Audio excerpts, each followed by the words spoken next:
The wisest person I ever met in my life, a third grade dropout. Wisest and dropout in the same sentence is rather oxymoronic, like jumbo shrimp.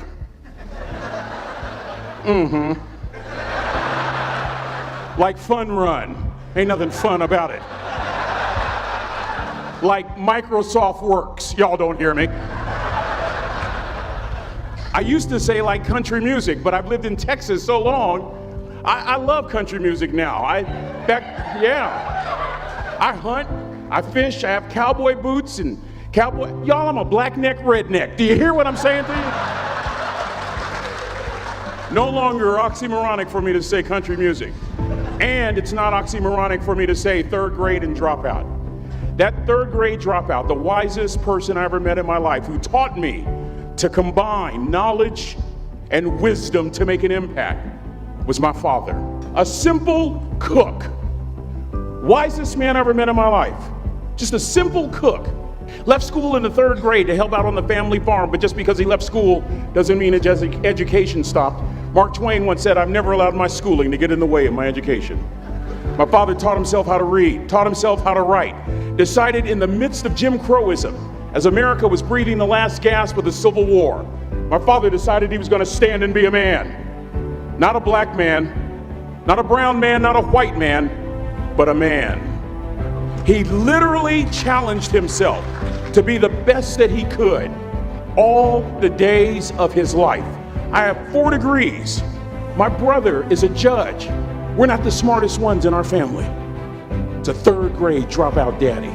A third grade dropout daddy who was quoting Michelangelo, saying to us, "Boys, I won't have a problem if you aim high and miss, but I'm gonna have a real issue if you aim low and hit." A country mother quoting Henry Ford, saying, "If you think you can or if you think you can't, you're right." I learned that from a third grade drop. Simple lessons. Lessons like these. Son, you'd rather be an hour early than a minute late. We never knew what time it was at my house because the clocks were always ahead. My mother said for nearly 30 years, my father left the house at 3:45 in the morning. One day she asked him, "Why, Daddy?" He said, "Maybe one of my boys will catch me in the act of excellence. I want to share 2 things with you." Aristotle said, "You are what you repeatedly do."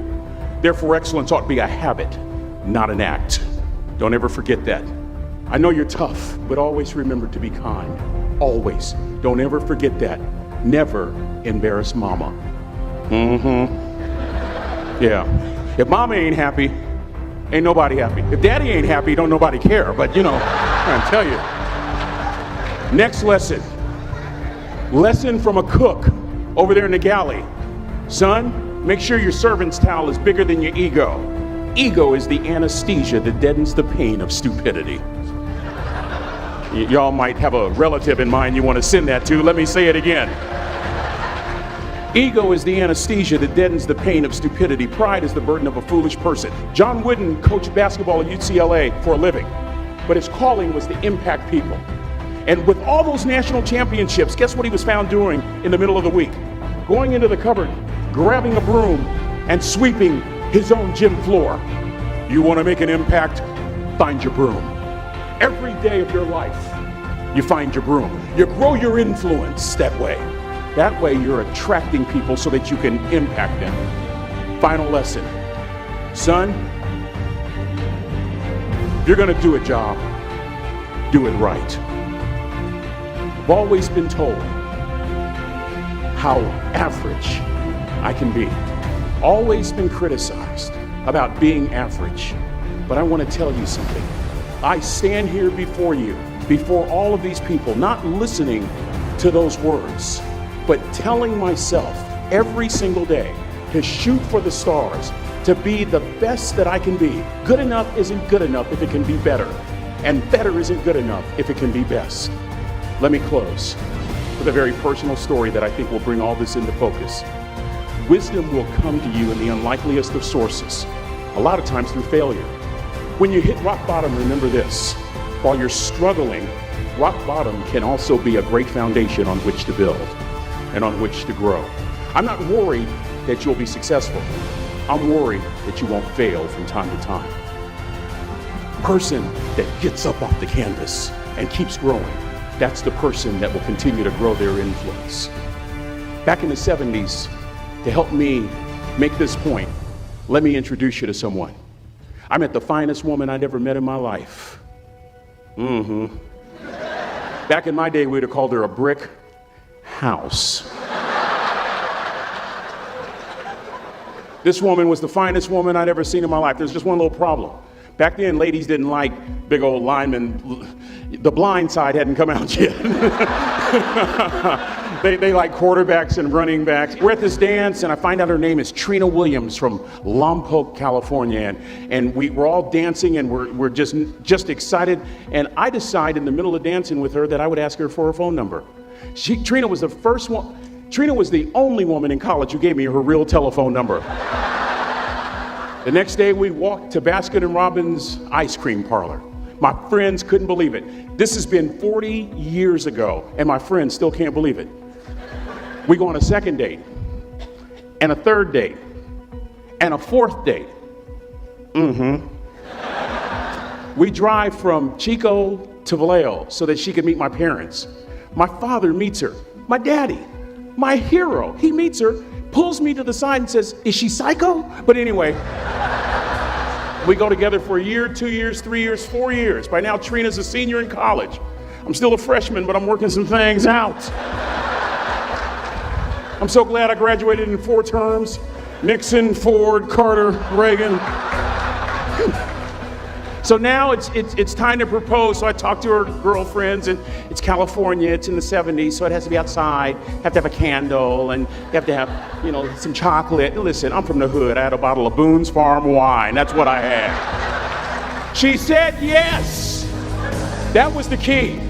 I married the most beautiful woman I'd ever seen in my life. Y'all ever been to a wedding, and even before the wedding starts, you hear this? How in the world? And it was coming from my side of the family.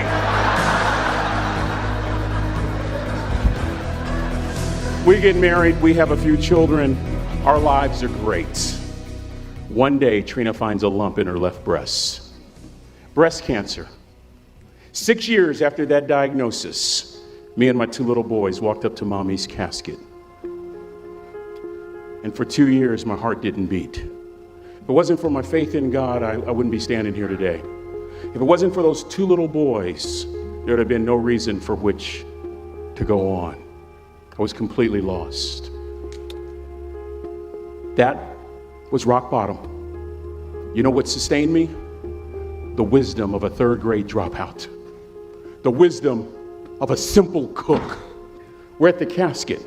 I'd never seen my dad cry. But this time I saw my dad cry. That was his daughter. Trina was his daughter, not his daughter-in-law. And I'm right behind my father, about to see her for the last time on this earth.